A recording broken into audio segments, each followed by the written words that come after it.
Hello everyone, कैसे आप लोग। मैं मनीष आपका स्वागत करता हूं अपने इस वीडियो में, जो कि वीडियो बहुत इंटरेस्टिंग होने वाली है। और ये बताया था कि जब माइनस का कोई नंबर है उसका मल्टीप्लिकेशन किसी दूसरे माइनस वाले नंबर के साथ करते हैं तो उसकी वैल्यू पॉजिटिव क्यों हो जाती है। तो अब मैं जो है इस वीडियो में आपको पूरा एक्सप्लेन करने वाला हूं कि कभी भी दो नंबर जो नेगेटिव होते हैं उनका मल्टीप्लिकेशन पॉजिटिव क्यों होता है। क्योंकि जो नेगेटिव है, नेगेटिव टर्म्स जो यूज किया जाता है, इसका मतलब ये नहीं होता है कि कोई नंबर को शो करता है, बिकॉज नेगेटिव नाम का कोई नंबर होता नहीं है। नेगेटिव सिर्फ डायरेक्शन को शो करता है कि कोई एक नंबर लाइन सिस्टम है, उस नंबर लाइन सिस्टम पे जीरो के लेफ्ट साइड और जीरो के राइट साइड। इट मींस कि अगर हम इस तरीके से खड़े हैं तो ये हमारा लेफ्ट होगा, जो कि हमारा नंबर लाइन सिस्टम पे लेफ्ट होगा, और इधर की तरफ जो रहेंगे तो हमारा ये राइट और नंबर लाइन सिस्टम पे ये राइट होगा।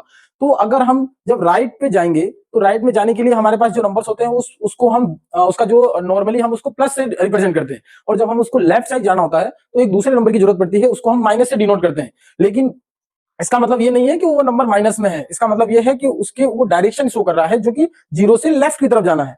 उसी तरीके से जब हम कभी जो दो नंबर का मल्टीप्लाई कराते हैं तो मल्टीप्लिकेशन जो होता है जीरो से काउंट होता है। इट मींस कि अगर यहाँ पे जीरो है, जीरो से अगर हम कहें 3 मल्टीप्लिकेशन 1, यानी कि 3 को 1 से मल्टीप्लाई करना है, इसका मतलब 3 को मतलब 3 1 जा 3। इट मींस कि उसको जीरो से, जीरो जो कि सेंटर है, उस जीरो से जो है वो 3 तक जाने में 3 कदम हमको चलना पड़ेगा। 3 1 जा 3, 3 2 जा 6 का मतलब ये हुआ कि जीरो से हमको 3 2 टाइम्स चलना है। पहली बार गए तो 3 पे जाएंगे, और दूसरी बार जो है 3 टाइम्स आगे जाएंगे तो हमारा वो हो जाएगा 6 पे चला जाएगा। यानी पहला जो होगा 3 कदम अगर हम चलेंगे जीरो से तो वो हमारा 3 पे जाएगा, नेक्स्ट 3 जो स्टेप चलेंगे तो 6 पे जाएगा। वैसे ही अगर हमारा एक माइनस में कोई नंबर होता है, माइनस का 3 मल्टीप्लाई बाई 1, इसका मतलब ये है कि जो हम अब राइट साइड में जाने वाले थे वो माइनस का साइन जो होगा वो हमको लेफ्ट साइड जाना पड़ेगा, यानी वो हमारा डायरेक्शन को चेंज कर देगा। इट मींस कि नेगेटिव नंबर जो होता है या नेगेटिव साइन जो होता है वो सिर्फ और सिर्फ नंबर्स का डायरेक्शन को चेंज करता है। नंबर लाइन सिस्टम पे हमको राइट जाना है या लेफ्ट जाना है, ये हमको सिर्फ और सिर्फ डायरेक्शन शो करता है, माइनस का साइन। इसका मतलब यह है कि माइनस का अगर कोई जो है मल्टीप्लिकेशन में यूज हो रहा है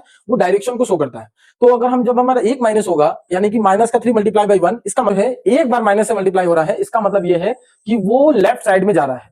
ठीक है, यानी उसका डायरेक्शन चेंज हो गया। इसी तरीके जीरो से, यानी कि माइनस का 3 मल्टीप्लाई बाई 1, इसका मतलब वो जीरो से 3 स्टेप लेफ्ट की तरफ सरक गया और लेफ्ट की तरफ जाएगा, तो इसका मतलब उसकी वैल्यू -3 आएगी नंबर लाइन सिस्टम पे। उसी तरीके से जैसे ही दो नंबर अगर हमारे पास माइनस में होते हैं तो जैसे ही वो लेफ्ट की तरफ चलने की कोशिश करता है, दूसरा माइनस उसका डायरेक्शन चेंज कर देता है, और इसी तरीके से वो राइट की तरफ चलना पड़ेगा। इसका मतलब माइनस साइन जो होता है वो डायरेक्शन चेंज करने का काम करता है। एक माइनस रहेगा तो जैसे हमारे पास है 3 मल्टीप्लाई बाई 1, और उसी तरीके से -3 मल्टीप्लाई बाई 1 है, तो -3 क्या करेगा, उसको लेफ्ट की तरफ जाने की कोशिश करने देगा, और लेफ्ट की तरफ जाते हैं यानी -3 मल्टीप्लाई बाई 1 आता है हमारा, -3 आता है। उसी तरीके से एक नंबर पहले से ही माइनस में है, यानी वो लेफ्ट की तरफ जाने की तैयारी कर चुका है, और जैसे ही दूसरा माइनस उसके साथ आता है तो उसका डायरेक्शन चेंज कर देता है। इसीलिए दो नेगेटिव नंबर का जो प्रोडक्ट होता है वो पॉजिटिव होता है। अगर ये वीडियो आपको आपके लिए इंफॉर्मेटिव होती है, वीडियो आपको अच्छा लगता है तो वीडियो को लाइक करिएगा, चैनल को सब्सक्राइब करिएगा।